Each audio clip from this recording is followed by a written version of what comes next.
Olá, a minha intenção com essa aula é fazer uma familiarização com o sensor óptico de distância a laser, modelo O5D150 da marca IFM.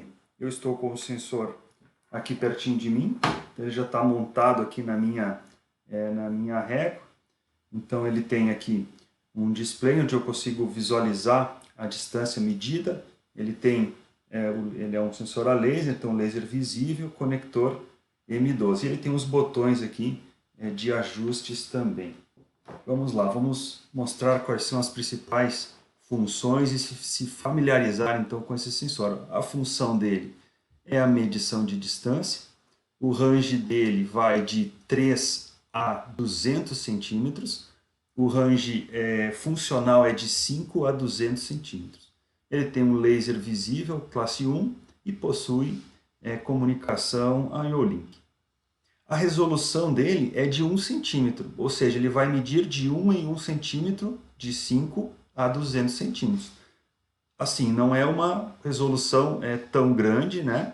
Então é para uma aplicação mais robusta, digamos assim, né? Se a resolução fosse de décimo em milímetro, por exemplo, né? Aí sim a gente poderia ter uma aplicação mais fina, né?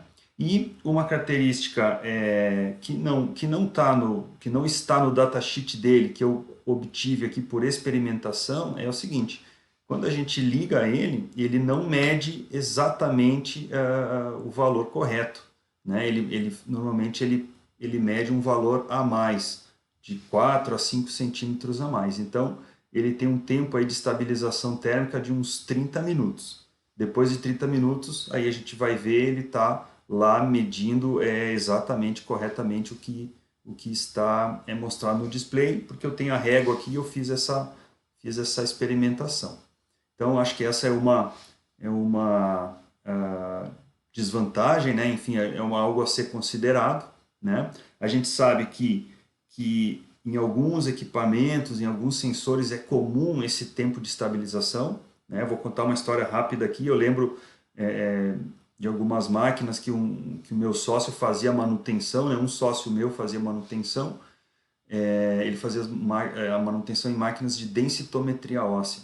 Então, um dos procedimentos que o técnico tinha que fazer era ligar o equipamento e esperar mais ou menos esse tempo, 30 minutos. Aí sim ele podia fazer um escaneamento de uma peça padrão que tinha lá, né? Que era eu chamava de Phantom, né?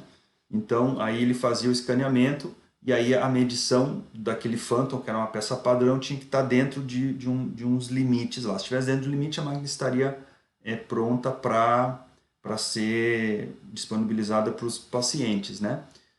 Fazerem os testes. Se estivesse fora, ele teria que chamar a assistência. E se ele fizesse esse teste antes dos 30 minutos, com certeza o ponto estaria fora da curva lá. Então tinha que esperar esse tempo de estabilização. Bom, aqui alguns elementos de operação e visualização. Eu tenho um display aqui de 7 segmentos, são 7 segmentos aqui, né? São 3 dígitos.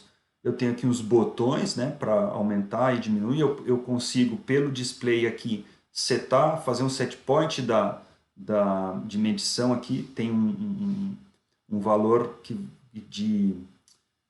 de saída. Se o valor de medido está abaixo de um determinado set point, ele liga a saída. Se está acima, ele desliga, né? Isso serve tanto para a função normal dele como sensor, né? Ou para a função IO-Link, tem um bitzinho que vai para 1 ou para 0 lá.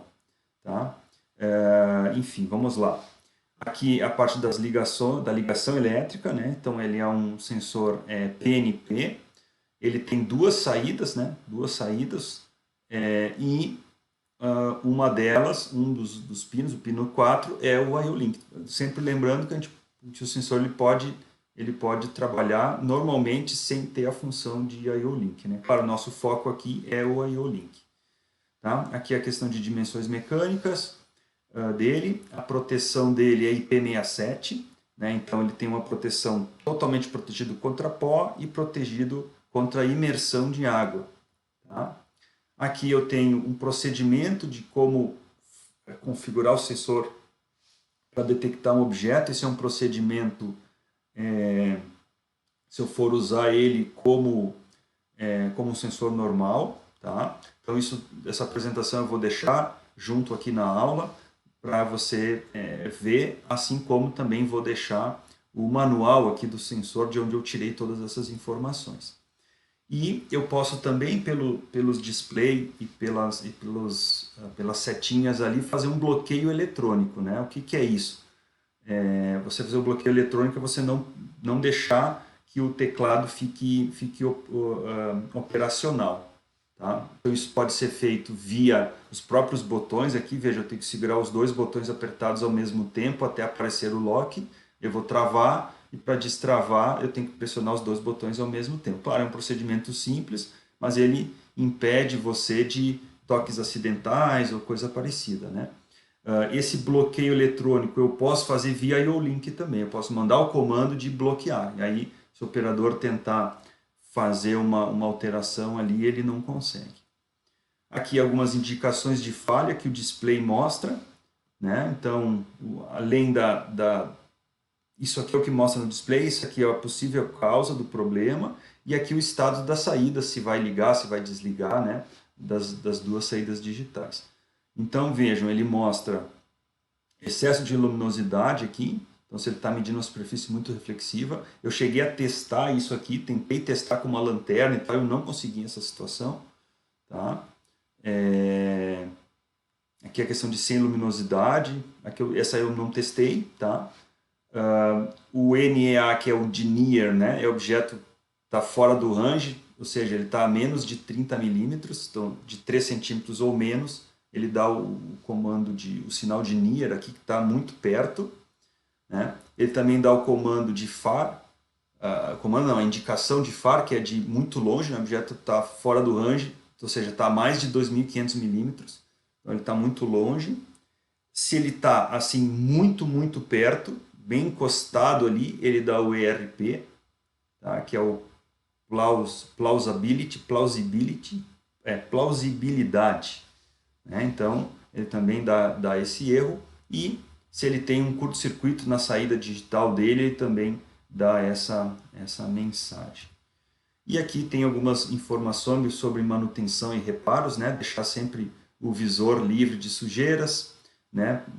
Quando for limpar, não utilizar solvente ou um produto que possa danificar o material plástico ali.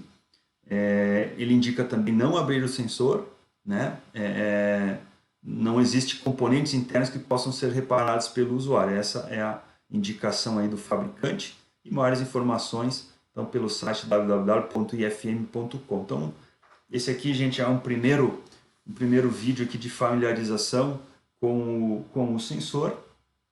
E o próximo vídeo aí eu já vou mostrar uma aplicação já no modo IO-Link integrado com o CLP Schneider M241. Valeu, até a próxima aula.